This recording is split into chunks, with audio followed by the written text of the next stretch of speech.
रुद्र, जो दिल्ली में एक फोटो जर्नलिस्ट का काम करता है, एक दिन उसे एक अनजाने नंबर से कॉल आता है, जो उसे अपने गांव नैनीताल के पास स्थित पुरानी हवेली आने को कहता है, जहां उसके दादाजी की रहस्यमयी तरीके से मौत हो गई थी।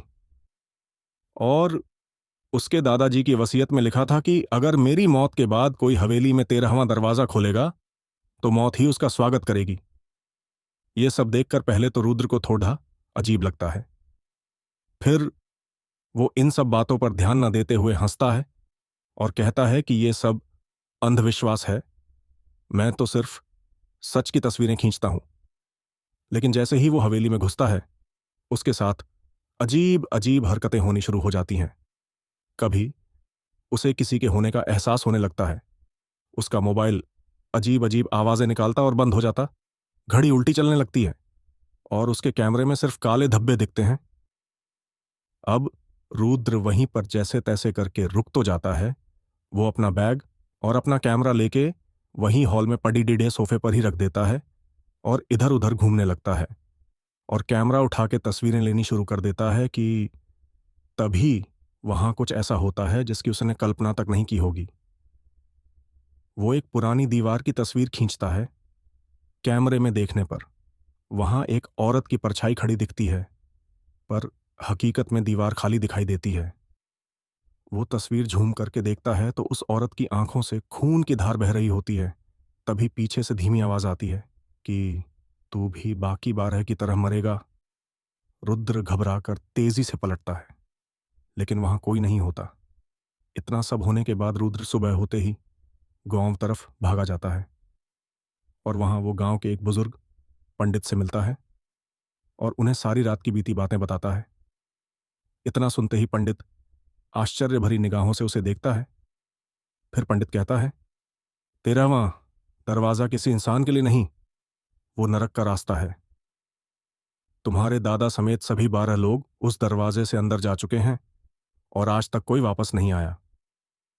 ये सब बातें सुन के रुद्र भी घबरा जाता है और सवाल करता है, अगर वो दरवाजा नरक है तो मेरे दादा ने उसे क्यों खोला? पंडित कांपते हुए कहता है, क्योंकि वो तुम्हारा इंतजार कर रहा था। यह सुनकर रुद्र थोड़ा डर से परेशान हो गया और वापस हवेली में चला गया। तभी वहां घूमते हुए हवेली के तहखाने में रुद्र को एक जंग लगी लोहे की संदूक मिलती है। संदूक के खोलने पर रुद्र को अंदर एक डायरी मिलती है जिस पर खून के धब्बे होते हैं। डायरी में लिखा होता है कि मैंने 13वां दरवाजा देखा। वहां कोई दरवाजा नहीं, बस एक अंधेरा गड्ढा है जहां वक़्त नहीं चलता, जहां मेरी बीवी अब भी जिंदा है पर हर रोज मरती है। अंत में लिखा है, अगर मेरा पोता ये पढ़ रहा है तो अब वापसी मुमकिन नहीं, वो दरवाजा अब खुल चुका है। अगली रात रुद्र तहखाने में जाता है तो वहां उसे एक बंद दरवाजा दिखता है जिस पर 13 लिखा होता है। जैसे ही वो हाथ लगाता है, दरवाजा खुद ब खुद खुलने लग जाता है। वहां अंदर एक काला कुआं है और उसमें से किसी के रोने की आवाज आती है। रुद्र मोबाइल टॉर्च जलाता है, पर वो वक़्त के उलटे बहाव में फंसा होता है। दीवारों पर अजीब अजीब चित्र बने होते हैं, जैसे कोई औरत को जिंदा जला रहा होता है या कोई बच्चे की आंखें निकाल रहा होता है। जैसे ही वो बाहर आता है, हवेली की दीवारों पर 12 चेहरे खुदे हुए होते हैं। सबके चेहरे पर डर और चीखें जमी हुई होती हैं। 13वां चेहरा अधूरा होता है और वही अधूरा चेहरा धीरे धीरे रुद्र का चेहरा बनने लगता है।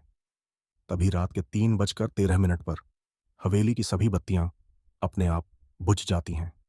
रुद्र को एक भारी आवाज सुनाई देती है, अब तेरा वक्त है, चल वहीं जहां सब इंतजार कर रहे हैं।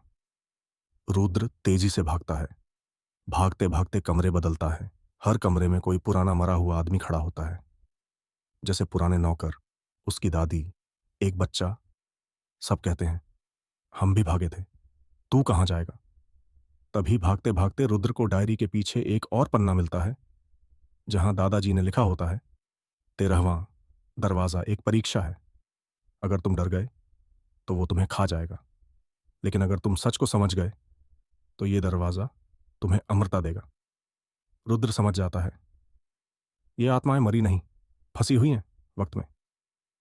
वो 13वां दरवाजा खोलने वापस जाता है। जैसे ही वो दरवाजा खोलता है, अंदर एक पुराना कमरा खुलता है, जहां एक आदमी बैठा है, चमड़े की किताबों से घिरा हुआ, आंखों में आग और खाल नहीं, सिर्फ मांस। वो कहता है, मैं हूं समर, इस हवेली का रखवाला। तुम्हारे दादा मेरा सौदा करने आए थे, अमरता के लिए। बदले में मुझे चाहिए थी 13 आत्माएं। अब तक 12 आत्माएं मुझे मिल चुकी हैं। अब तेरा नंबर है। इतना सुनकर रुद्र हंसता है। मुझे लगा था तुम कुछ बड़ा लोगे, लेकिन सिर्फ 13 ही आत्माएं। तुमने तो बहुत सस्ता सौदा किया। रुद्र अपने बैग में से कैमरा निकालकर एक फोटो खींचता है, और जैसे ही फ्लैश ऑन होता है, पूरा कमरा जलने लगता है। वो किताब जिसकी वजह से आत्माएं बंधी थी, राख हो जाती है। तभी रुद्र जोर चिल्लाता है, अब तू फंसा रहेगा और सब आजाद होंगे। सम्मराग में जलता है और हवेली गिरने लगती है। 1 साल बाद दिल्ली में एक आर्ट एग्जीबिशन लगता है। 13 चेहरे डर के द्वारा रुद्र द्वारा। लोग एक तस्वीर के सामने रुकते हैं, एक जली हुई हवेली और एक आदमी जो किसी और की परछाई में छुपा है। कैप्शन पढ़ा जाता है, कभी कभी हम जो तस्वीर खींचते हैं वो हमारे भाग्य को जला भी सकती है। लेकिन जैसे ही कैमरा झूम होता है, वहां 13वां चेहरा फिर से बनने लगता है। कहानी वहीं से फिर शुरू होती है।